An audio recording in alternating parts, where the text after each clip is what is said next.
Good afternoon and welcome to the EdVax presentation on fourth grade reading language arts achievement data for statewide assessments. My name is Melissa Wilks and my colleague Micah Villaneuva and I are analysts for Quality Information Partners who work with NCS's EdVax initiative. On this next slide, we're providing an overview of what we will cover today. Brief statistics about the fourth grade assessment test takers, what sparked changes in state assessments, how statewide assessment proficiency rates have changed in the last 6 years, and comparing changes in NAEP proficiency rates to those made in state assessments. EdVax collects assessment achievement data and participation data in reading, language arts, mathematics, and science. These data are collected for grades 3 through 8 in high school, but for our purposes, all the data we are presenting will be for fourth grade students who took a reading language arts assessment unless otherwise noted. This slide and all subsequent slides have data that are publicly available on EdData Express, the EdVax Initiative data file site, and the Common Core of Data site.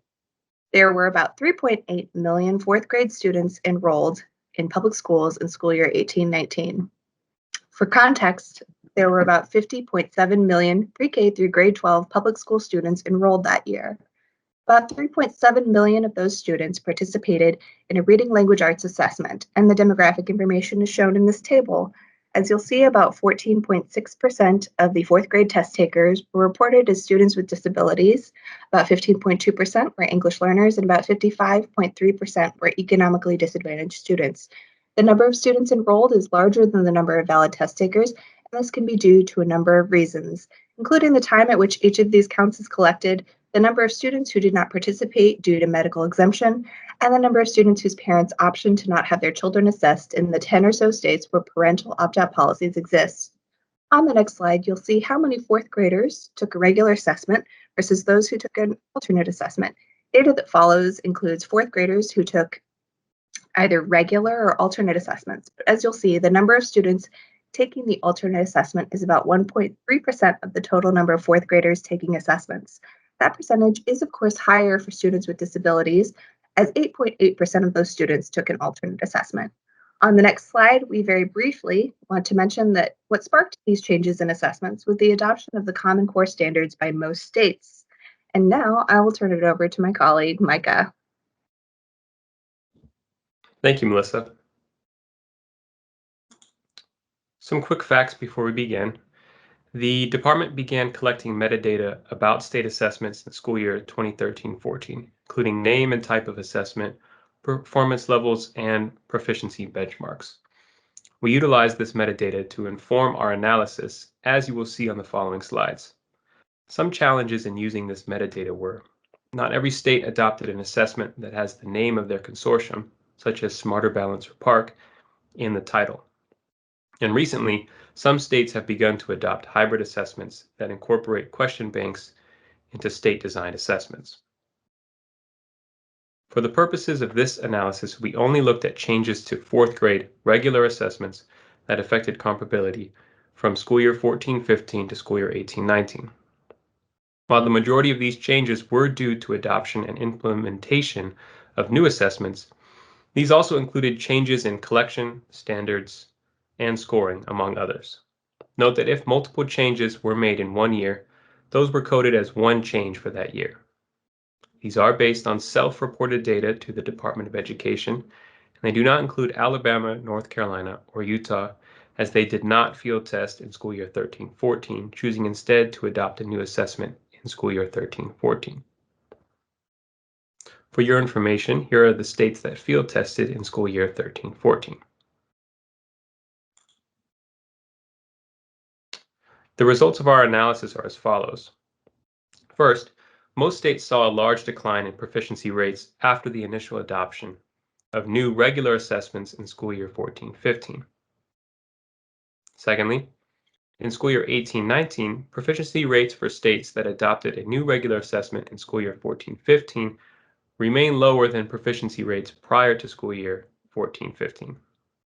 And finally, from school year 14-15 to school year 18-19, 25 states have shown an increase of at least 1% in state proficiency rates for all fourth grade students in reading.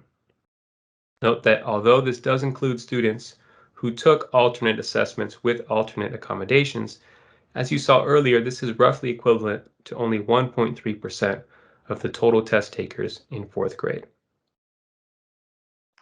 Here we have provided a selection of states across a 6-year period to give you an initial representation of how these assessment scores changed. We have included school year 2012-13, which was outside our analysis, for additional clarity.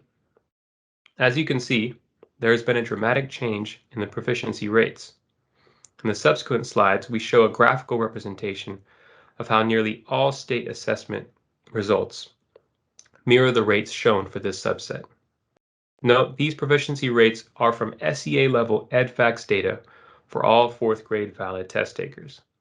We'd also like to point out that assessment content and standards vary across states and are not directly comparable. Therefore, ranking states is not recommended. The following 4 slides break down our findings by most commonly adopted state assessment. We begin with PARCC, then move to Smarter Balance, followed by other assessments, and finally, no change in assessment. Each graph contains the same representation of state proficiency rates over time. In dark red, we have the state's fourth grade proficiency rate for all students prior to their initial assessment change.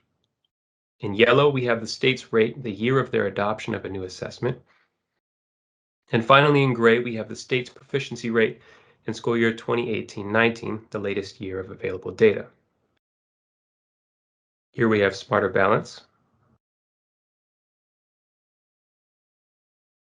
Next, we have states that adopted another assessment other than Smarter Balance or PARCC.